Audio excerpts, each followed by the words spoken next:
Hello viewers, defence and geopolitics update চ্যানেলটিতে আপনাকে স্বাগত। আজকে আমরা মূলত ইসরায়েলি বিমান বাহিনী আলোচনা করব। কেন ইসরায়েলি বিমান বাহিনী একটা অপ্রতিরোধ্য বিমান বাহিনী? দেখো, ইসরায়েলের প্রথমে আমরা দেখি তার ফাইটার কি কি ফাইটার আছে। ইসরায়েলের F-15 আছে, কয়টা? এ সংস্করণ সি সংস্করণ মিলে আছে, বিভিন্ন সংস্করণ মিলে 66টা যুদ্ধ বিমান আছে।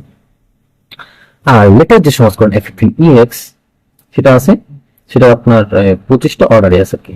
F-15EX ম্যাসিভ একটা যুদ্ধ বিমান, মানে বর্তমান যে 4.5 জেনারেশনের বিমান তার মধ্যে এই যে F-15EX টা হচ্ছে কি সবচেয়ে শক্তিশালী।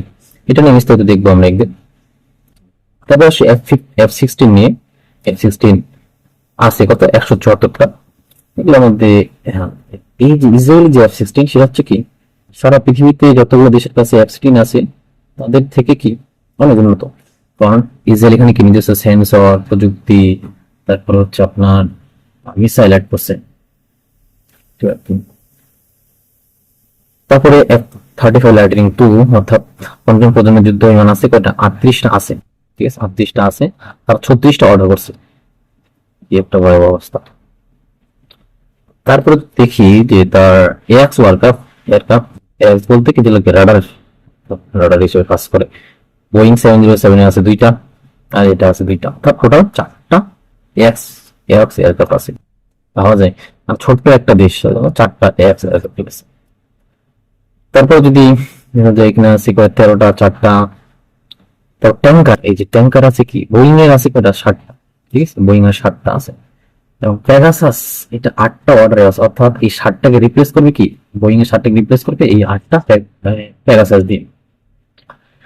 ট্যাঙ্কার, এই ট্যাঙ্কার মধ্যে কি করা হয় যে ভেরি লং রেঞ্জের মিশন পরিচালনা করার জন্য এই ট্যাঙ্কার ব্যবহার করে। দেখবো একটু পরে বিস্তারিত দেখি। হেলিকপ্টার নিয়ে আসা যাক। হেলিকপ্টার বেল 206 হেলিকপ্টার 4টা।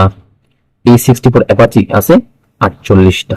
A-64 অ্যাপাচি হচ্ছে বিশ্বের সবচেয়ে শক্তিশালী অ্যাটাক হেলিকপ্টার, যুক্তরাষ্ট্রের তৈরি। এটা আছে 49টা, আর 22টা আছে। এই ইউরোকপ্টার আছে আবার কয়টা? 4টা। ইউরোকপ্টার টাইগার। এরপরে আসি যে এয়ার ডিফেন্স সিস্টেম নিয়ে। এখন এয়ার ডিফেন্স সিস্টেম মানে কি? আকাশ প্রতিরক্ষা ব্যবস্থা। এখন এয়ার ডিফেন্স সিস্টেম আসলে কি?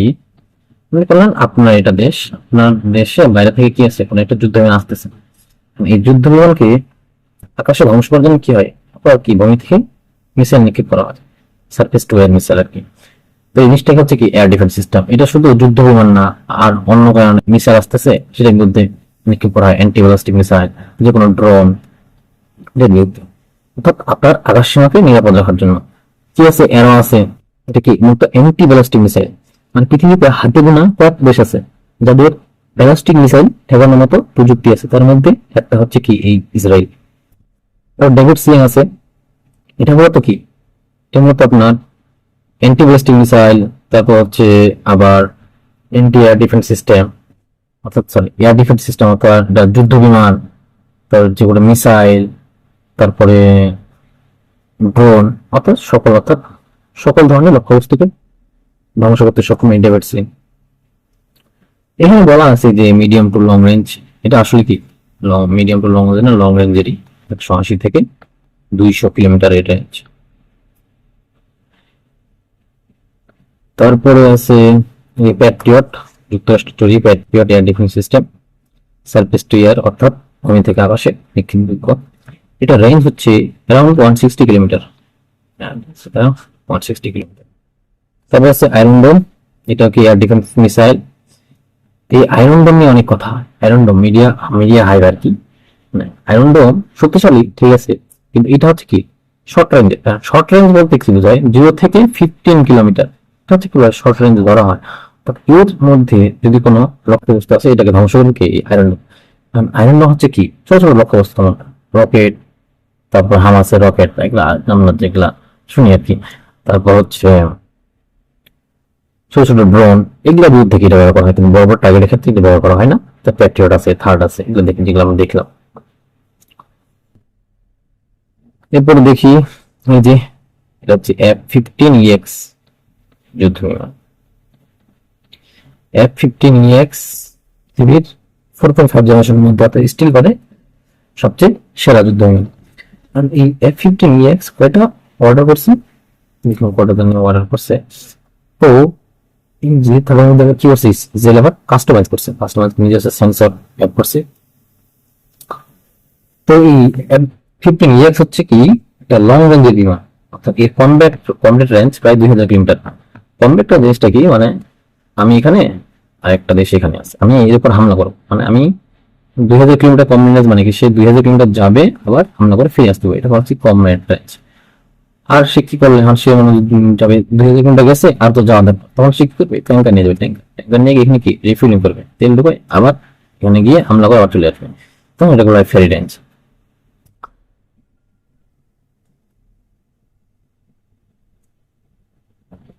তারপরে দেখি এই যে F-35 লাইটনিং বি, F-35 যুদ্ধ বিমান, পঞ্চম প্রজন্মের যুদ্ধ বিমান F-35 ব্যাপক শক্তিশালী, বলা হয় যে বর্তমান বিশ্বের সবচেয়ে শক্তিশালী যুদ্ধ বিমান F-35। এটা 38টা আছে, ঠিক আছে, 38টা আছে, আরো 36টা অর্ডারে আছে। এখন এখানে আবার কি করছে, এটা আবার কাস্টমাইজ বলতে কি আবার নিজের মতো আপডেট করছে, বা নিজের সেন্সর আরো উন্নত সেন্সর ইউজ করছে ইসরায়েল আর কি। তারপর এটা এই যে ট্যাঙ্কার যুদ্ধ বিমান, এটা হচ্ছে ট্যাঙ্কার এই যে আকাশেই কি করতেছে, যুদ্ধ বিমানে তেল ঢোকাচ্ছে আর কি, রিফুয়েলিং এর কাজ। এটা কখন কোথায় কাজে লাগবে সেটা আমি দেখ, ট্যাঙ্কার কখন কাজে লাগে। এই যে F-16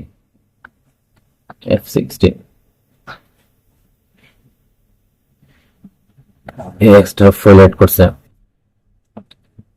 ইসরায়েলের F-16 হচ্ছে পৃথিবীর সেরা, মানে ইসরায়েলের F-16 কাছে অন্য কোনো দেশের F-16 দাঁড়াতে পারবে না, কারণ ইসরায়েল এখানে নিজেদের মতো সেন্সর এড করছে, নিজেদের মিসাইল এড করছে, আর অনেক কিছু এড করছে।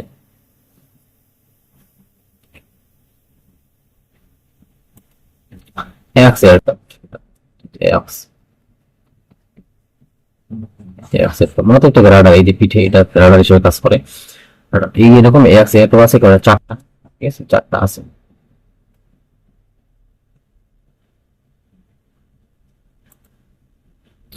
এই যে হচ্ছে ইসরায়েলের মানচিত্র, যেটা আমরা দেখি ইসরায়েলের মানচিত্র বলা হবে তখন তার ইসরায়েল।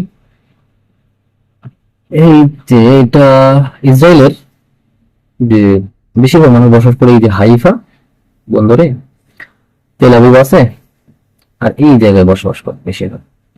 এই যে ছোট্ট অংশটা, এটা হচ্ছে কি গাজা, হচ্ছে গাজা, হচ্ছে গাজা, হচ্ছে গাজা। আর এইগুলো বেশিরভাগ হচ্ছে কি মরুভূমি অঞ্চল, মরুভূমি অঞ্চল। আর এই যে ফটো যে অংশগুলো দেখা যায়, এটা হচ্ছে কি ইসরায়েল বেস ক্যাম্প আর কি, বেস ক্যাম্প। লাল যেগুলা সেগুলো হচ্ছে কি মেইন আর কি, মেইন ঘাটি। তো ইসরায়েল এই যেখান থেকে এটা তো আর কি বন্দর আছে। আর পরের ম্যাপটা দেখি আছে, এই যে ইসরায়েলের, পুরো ইসরায়েলের এই যে এখানে আমার ইসরায়েল আমাদের, আর এখানে আমাদের মিশর, এখানে আমাদের জর্ডান, এখানে সিরিয়া, এখানে তুরস্ক, এখানে গ্রিস, এখানে ইরাক, এখানে ইরান, এখানে সৌদি আরব, এখানে আমার কে লোহিত সাগর দিয়ে রেড সি দিয়ে আবার ইয়েমেনে হুতি আছে, এখানে আমাদের আছে কাতার, কুয়েত, লিবিয়া আছে।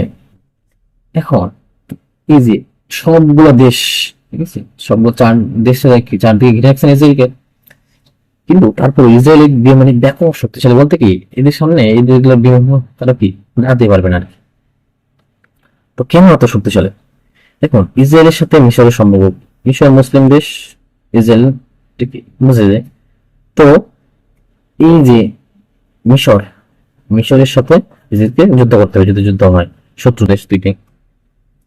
এখন কাহিনী হচ্ছে এই যে মিশরের যে বিমান বাহিনী অনেক শক্তিশালী বিমান বাহিনী, তার কি রাফাল আছে,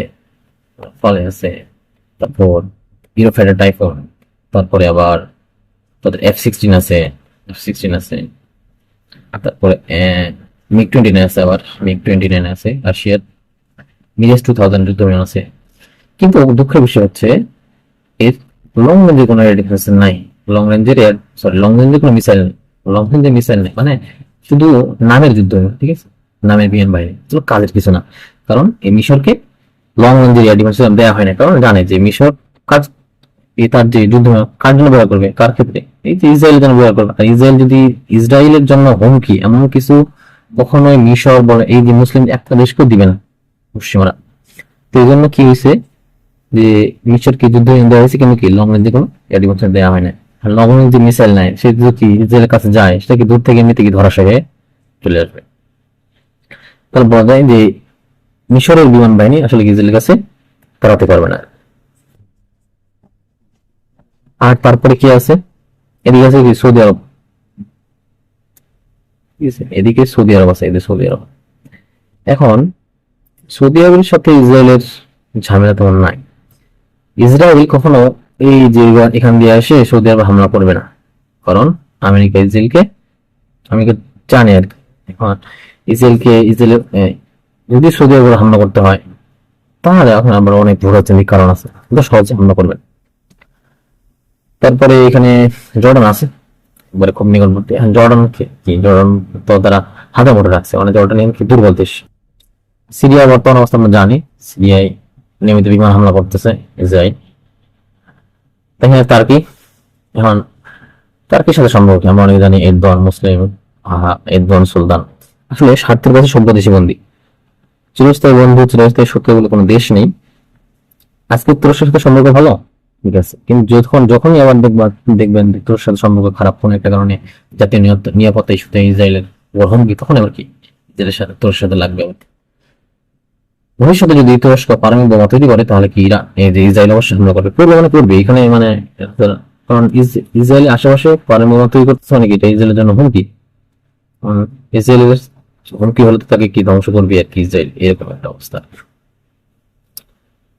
তারপরে আর কি আছে, তারপরে এই যে ইরাক আছে, এদিক দুর্বল, ইরান আছে। এখন এই যে কাহিনী দেখি আমরা ইরানের ক্ষেত্রে কি হয়। এখন ইরানের বিমান বাহিনী কি অবস্থা, ইরানের বিমান বাহিনী নাই বললে চলে, নাই মানে এইরকম যুদ্ধ বিমানই নাই। মানে ইরান অনেকদিন থেকে অস্ত্র নিষেধাজ্ঞা থাকার কারণে একটি যুদ্ধ বিমান কিনতে পারে নাই, তার নিজস্ব প্রযুক্তি নেই যে সে তৈরি করবে। বর্তমানে যুদ্ধ বিমান বাহিনী আছে, এটা কি 30 মিনিট টিকতে পারবে না ইসরায়েলের কাছে। তো ইরান কি করতেছে এখন, রাশিয়া থেকে SU-35 অর্ডার দিয়েছে আর কি, SU-35 নিচ্ছে, ওটা 25টা সম্ভবত, 25টা। তো এই SU-35 এর কাছে, কারণ SU-35 কাছে যাবে ইসরায়েলের F-35, F-15 EX সংস্করণ আরো, তারপর F-16 আছে আপগ্রেডেড। এই যে এগুলোর কাছে আসলে দাঁড়াতে পারবে না, কারণ F-35 দাঁড়াতেই পারবেই না, F-16 পারবে না, F-15X পারবে না এটার সাথে আসলে। তো ইরান এই জন্য কি করছে, ইরান তার মিসাইল করার শক্তিশালী, মিসাইল ভান্ডার ইরানে, এটা একটা ভালো একটা দিক, বেনিফিট পায় অলওয়েজ। এখন এই যে ইসরায়েল যে ইরানে হামলা করছে, এই যে জায়গায় ইরানের যে পারমাণবিক স্থাপনা গুলোতে এখানে হামলা করছে, ইসরায়েল আসলে কিভাবে হামলা করে? কারণ এই যে ইসরায়েল থেকে ইরানি কি দূরত্ব অনেক, ইসরায়েল যদি ইরানিকে হামলা করে তাহলে কোনো একটা দেশের প্রতি যাইতে হয়। এখন কি করে যুদ্ধ বিমান গুলা ইসরায়েলে এখানে এ পর্যন্ত আসে, ট্যাঙ্কার আসে, ট্যাঙ্কার দিয়ে পর্যন্ত আসে। এ পর্যন্ত আসার পর এই যে তার কি লং রেঞ্জের মিসাইল সেগুলো নিক্ষেপ করে এই যে হামলা করে, অর্থাৎ ইরানের ভিতরে ঢুকতে হয় না, মানে ঢোকানো দরকারই হয় না, কারণ আমার কাছে ভেরি লং রেঞ্জের মিসাইল আছে, আমি তো দূর থেকে হামলা করতে পারবো। আর ইসরায়েলের যুদ্ধ বিমান কি ব্যালিস্টিক মিসাইল বহন করতে সক্ষম, যেগুলো মতো কি হামলা করে বড় বড় বাংকার ধ্বংস করে। কারণ ইসরায়েলের যে পারমাণবিক কর্মক্ষেত্র গুলো সেগুলো কি মাটির নিচে, অনেক মাটির নিচে হয়, তার মিসাইল ভান্ডার গুলো মাটির নিচে, সেগুলো ধ্বংস করার জন্য কি বড় বড় বাংকার বোমা ইউজ করে। তো এই হচ্ছে অবস্থা। তো এই যে সবগুলো দেশকে কি নিয়ন্ত্রণে রাখার জন্য কি ইসরায়েল বিমান অনেক ব্যাপক শক্তিশালী বিমান বাহিনী। তো ইসরায়েলের বিমান বাহিনীর সামনে দাঁড়ানোর মতো কোনো দেশ নাই এক্সেপ্ট সৌদি আরব ছাড়া। সৌদি আরবের যে যুদ্ধ বিমান সক্ষমতা রয়েছে আর কি, কিন্তু কখনো মনে হয় না যে সৌদি আরবের সাথে লড়বি আর কি। আর মিশরতে নাই বললাম। তো ভবিষ্যতে আরো শক্তিশালী হবে, যে কারণ আরো F-35 আসতেছে, F-15EX চলে আসতেছে আরো, তো মেসি শক্তিশালী। তো আজকে এই পর্যন্তই। ভিডিওটি ভালো লাগলে শেয়ার করবেন, চ্যানেলটিকে সাবস্ক্রাইব করবেন, লাইক করবেন, কমেন্ট করবেন, আমাদের পাশে থাকবেন। ধন্যবাদ সবাইকে।